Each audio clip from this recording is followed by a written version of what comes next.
నిన్న ముఖ్యమంత్రి గద్దర్ సినీ అవార్డ్స్లో మాట్లాడుకుంటూ చాలా చాలా ఘోరమైనటువంటి సమాచారం, అంటే తెలంగాణ సినీ చరిత్రను బొందబెట్టే రకంగా మాట్లాడిండు. ఆయన చెప్తాడు ఏంటంటే, ఇక్కడికి చెన్నై నుంచి తెలుగు సినీ పరిశ్రమ హైదరాబాద్కు వచ్చినందుకు కారణాలు నలుగురు: ఎన్టీ రామారావు, అక్కినేని నాగేశ్వరరావు, తర్వాత కృష్ణ, తర్వాత రాఘవేందర్ రావు అని చెప్పిండు. వీళ్ళు నలుగురు హైదరాబాద్కు చార్మినార్లు ఉంటే ఆ మినార్ల లెక్క సినీ పరిశ్రమకు ఈ నలుగురు మినార్లు అన్నాడు.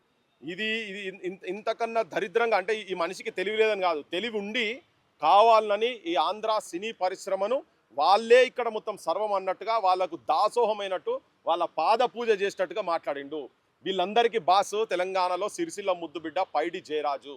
11 డిఫరెంట్ భాషలల్లో కొన్ని 300 పైన సినిమాలల్లో ఆయన నటించిండు. తర్వాత the first action hero of India is none other than only ఒకడు పైడి జయరాజు. ఆయన యాక్చువల్గా ఇక్కడికి తెలుగు సినీ పరిశ్రమ వచ్చేటందుకు ఆయన ఇనిషియేటివ్ ఫస్ట్ ఆయన ఇనిషియేటివ్ తీసుకొని చెన్నారెడ్డి ముఖ్యమంత్రి ఉన్నప్పుడు అక్కినేని నాగేశ్వరరావుకు ఇక్కడ ఇల్లుకు జాగా కూడా అప్పుడున్న ముఖ్యమంత్రి చెన్నారెడ్డికి చెప్పి ఇప్పించిండు. ఆయన కొడుకే ఇప్పుడు నాగార్జున వచ్చి భూ కబ్జాలు చేసినటువంటి గొప్ప మనిషి. ఏది ఎన్ కన్వెన్షన్ నేను వచ్చినాక రేవంత్ రెడ్డి గులగొట్టిండు కదా. వీళ్ళు ఇక్కడికి వచ్చి భూముల మీద ఆధిపత్యం, పద్మాలయ స్టూడియో, కృష్ణ కావచ్చు, అన్నపూర్య స్టూడియోలు, తర్వాత ఎన్టీ రామారావు కూడా ఇక్కడ చెరువు పక్కకు నాచారం దగ్గర భూములు ఇచ్చిండు ఆయన. రామకృష్ణ స్టూడియోలు కావచ్చు, చిక్కడపల్లి పోలీస్ స్టేషన్ వెనకాల ముంగట్ సైడ్ ఉంటుంది, అక్కడ ఏది గోల్కొండ అక్కడ చౌరస్తా దగ్గర అక్కడ గవర్నమెంట్ భూములే. వీళ్ళందరూ భూములు, తెలంగాణ భూములు, వాళ్ళు అక్కడికి వెళ్ళి వచ్చిన తర్వాత వీళ్ళకు భూములు తెలంగాణ నుంచి ఇచ్చిండ్రు వీళ్ళకు. కానీ ప్రభాకర్ రెడ్డి ఎన్ని రోజుల తర్వాత ఆయనకు సోయి వచ్చింది. ప్రభాకర్ రెడ్డి గారి గురించి మొట్టమొదటిసారి మాట్లాడిండు నిన్న ముఖ్యమంత్రి. ఈ ప్రభాకర్ రెడ్డి అక్కడి నుంచి చెన్నై నుంచి ఇక్కడికి వచ్చేటప్పుడు ఇక్కడ తన సొంత భూమి 10 ఎకరాలకు పైన ఇచ్చిండు. అది నిన్న ముఖ్యమంత్రి మొదటిసారి ఎండార్జ్ చేసిండు. అతను దాదాపు 470 పైన సినిమాలు ఇక్కడ తీసిండు. దాదాపు 21 పైన అద్భుతమైన హిట్ సినిమాలు రాసిండు కూడా ఆయన. సో ఇక్కడ ఆ పరిశ్రమ ఇక్కడికి వచ్చేటందుకు ఆయన సొంత భూమి ఆయన ఇచ్చిండు. తనకు మాత్రం ఇప్పటివరకు పద్మశ్రీ రాలేదు, పద్మభూషణ్ రాలేదు, నాకు తెలిసి పద్మవిభూషణ్ రాలేదు. దాదాసాహెబ్ పాల్కే అవార్డు వచ్చినటువంటి పైడి జయరాజు వచ్చిన తర్వాత 20 ఏళ్ళ తర్వాత ఎన్టీ రామారావుకు, నాగేశ్వరరావుకు వచ్చింది. వాళ్ళ పేర్లు చెప్తాడు ఈయన నోరు వస్తలేదు ఈయనకు. తెలంగాణ వాళ్ళ పేర్లు చెప్పేటందుకు రేవంత్ రెడ్డికి, రజాకార్ రేవంత్ నాయుడుకు నోరు వస్తలేదు ఈయనకు. ఓకే, ప్రభాకర్ రెడ్డికి ఇప్పటిదాకా ఇటువంటి పెద్ద నేషనల్ లెవెల్లో వచ్చే ఏది కూడా రాలే. ఈవెన్ పైడి జయరాజు కూడా ఇక్కడ వీళ్ళతో తట్టుకోలేకపోయి బాంబేలో సక్సెస్ అయింది ఆయన. కానీ ఇక్కడ మాత్రము ఆయన సక్సెస్ కానియలేదు. ఆయన తోటి ఇంటర్వ్యూ కావాలని చెప్పని, ఆయన తోటి మాకు డేట్స్ కావాలని ఎన్టీ రామారావును, అక్కినేని నాగేశ్వరరావు ఆ రోజు పైడి జయరాజు దగ్గర పోయి మీ డేట్స్ కావాలంటే పైడి జయరాజు చెప్పిండు, మీరందరూ సినీ ఇండస్ట్రీ చెన్నై నుంచి ఇక్కడికి హైదరాబాద్కు షిఫ్ట్ అయ్యేదానికి మీరందరూ సహకారం చేస్తేనే నీకు డేట్ ఇస్తానంటే, అంత వీళ్ళే ఆరాధ్యంగా చూసేటువంటి వ్యక్తి గురించి ఈ ముఖ్యమంత్రికి నోరు వస్తలేదు, మాట్లాడతలేడు. కానీ ఎంత అద్భుతంగా చెప్పిండు చూడు, 4 మినార్లతో కంపేర్ చేసి చెప్పిండు. అందుకే ఇలా కడుపు గాలి మాట్లాడుతున్నాం.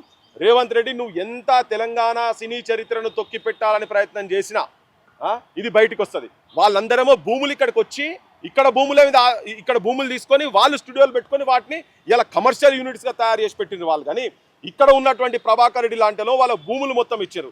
కాంతారావులు వాళ్ళు 400 పైన పౌరాణికం ఇటువంటి మూవీలలో అద్భుతంగా చేసినటువంటి కాంతారావు, ఇటువంటి వాళ్ళ గురించి ఆయనకు నోరు రాదు. ఆయనకు పిల్లర్ అట వాళ్ళట ఇక్కడికి వచ్చి అంటే ఇంతకన్నా దరిద్రంగా, ఇంతకన్నా బానిసత్వము, ఇంతకన్నా భావ దారిద్రము నువ్వు ఎట్లా మనిషివో మాకైతే అర్థమైతే లేదు నాయన. నువ్వు మొత్తం తెలంగాణ చరిత్రను ఇక్కడ బాలసుబ్రహ్మణ్యం విగ్రహం తీసుకొచ్చి, ఒక కిరాయి గాయకుని విగ్రహం తీసుకొచ్చి ఇక్కడ పెట్టినావు.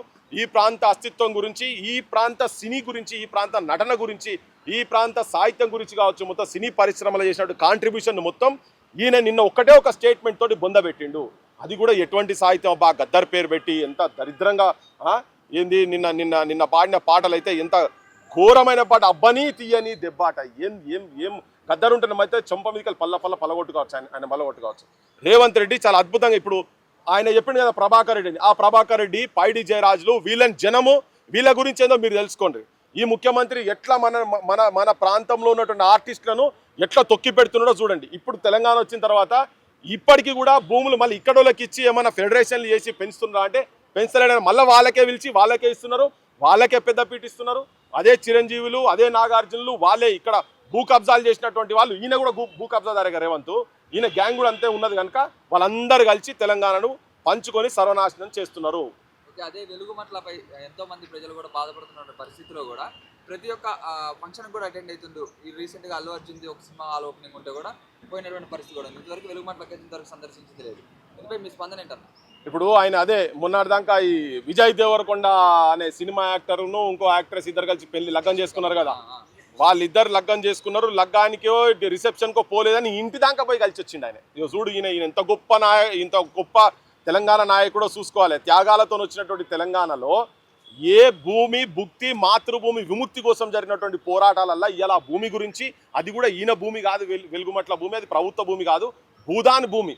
భూదాన్ భూమి పేద ప్రజలకు 100 గజాలుగా ఇస్తే, భూదాన్ బోర్డోళ్ళు ఇస్తే దాని మీద ఇండ్లు కట్టుకుంటే ఆ ఇండ్లు గులగొడితే కనీసం వాళ్ళు ఏం తింటున్నారు, బుక్కడు బువ్వ తింటుర్రా లేదా అనే సోయి లేకుండా వీళ్ళు దావతులు, వీళ్ళ కథలు, ఏ గద్దర్ ఆ పేద ప్రజల గురించి అయితే తిరుగుబాటు చేసి కొట్లాడి గద్దర్ అనే ప్రపంచానికి తెలిసేటట్టుగా సాహిత్యాన్ని తీసుకుపోయిన పేద ప్రజల పక్షపాతి కాబట్టి జరిగింది. అటువంటి గద్దర్ సభలలో ఎకిలి చాస్టలు పెట్టుకుంటా 11 కోట్ల రూపాయలట దానికి నిన్న జరిగినటువంటి ఒకటే ఒక ప్రోగ్రాంకు. సో ఈయనకు ఆ పేదోళ్ళ గురించి, వాళ్ళ ఆకలి గురించి, వాళ్ళ జీవితం గురించి, వాళ్ళకు ఇచ్చినటువంటి నీడ గురించి కన్నా ఈ సినిమా వాళ్ళు, ఈ దావతులు, ఈ ఫంక్షన్లు, అల్లు అర్జున్ స్టూడియో కదా నువ్వు ఇంతకుముందు చెప్పేది, ఆయనకు వీళ్ళే కావాలి. మళ్ళీ ఈయనకి సినిమాలు కూడా నేను చెప్తున్నాడు. ఏం సినిమా అది, అల్లు అర్జున్ ఏదో సినిమా ఉండే కదా మొన్న వచ్చినాక, పిల్లగాడు చచ్చిపోయా కదా, అసెంబ్లీలో వీళ్ళే చెప్తారు, అడవైన సినిమాలని వీళ్ళే చెప్తారు. మళ్ళీ నిన్న ఆయనే గొప్పగా ఆ సినిమా గురించి చాలా పుష్ప సినిమా చాలా గొప్ప సినిమా అని చెప్పి మళ్ళీ ఆయనే చెప్తాడు. ఇది నేను అనుకుంటున్నా ఊసర వెళ్ళి కూడా ఇటువంటి వాళ్ళని చూస్తే దూరం ఉరుకుతుంది కావచ్చు, ఓరు నేను వీడారు నాయన అన్నట్టుగా దూరం ఉరుకుతుంది రేవంత్ రెడ్డిని చూస్తే. అగో అంత రకరకాలుగా రంగులు మారుస్తున్నారు. వీళ్ళకు పైసా కూడా పేదోళ్ళ మీద కనుక ఏ కోశాన గింత కూడా వీళ్ళకి ఎక్కడైనా సోయి ఉండేది ఉంటే ఇటువంటి ఫంక్షన్లు అటెండ్ కాక ముందు ఆ పేద ప్రజలు అడ్రస్ చేయనుండే. అసలు ఏంది, మనం 1000 ఇండ్లు గులగొట్టినాము, ఆ ఇండ్లు గులగొడితే ఆ జనాలు ఎట్లున్నారు, కనీసం తింటుండ్రా లేదా. మొన్న అంబేద్కర్ భవన్లో పెడితే దాన్ని 100 మందికి 2 బాత్రూమ్లట. ఎంత ఘోరము అంటే పశువుల కన్నా హీనంగా పెడుతున్నారు. ఇక్కడ వీళ్ళు మాత్రం విలాసాలు పెద్ద హోటళ్లకు పోయి వీళ్ళ కథలు విలువడుతున్నారు. ఇది బాధ్యత లేకుండా, అంటే ఇంత కర్కోటకంగా కిరాతకంగా ఈ ప్రజాపాలన చెప్పుకుంటున్న వాళ్ళు వీళ్ళంతా ఉట్టిగా ఈడ మొత్తం వీళ్ళని చూస్తున్నైతే నాకైతే పిశాచులు లెక్క కనబడుతున్నారు. వీళ్ళైతే ప్రజలకు కూడా అర్థమవుతుంది ఇదంతా వీళ్ళు ప్రజాపక్షాన లేరు. ఇది ప్రజాపాలన కాదు, పైశాచిక పాలన. ఇది పోలీసు రాజ్యం చేసి పడేసారు తెలంగాణ మొత్తం. రేవంత్ రెడ్డి హోమ్ మినిస్టర్గా, ముఖ్యమంత్రి.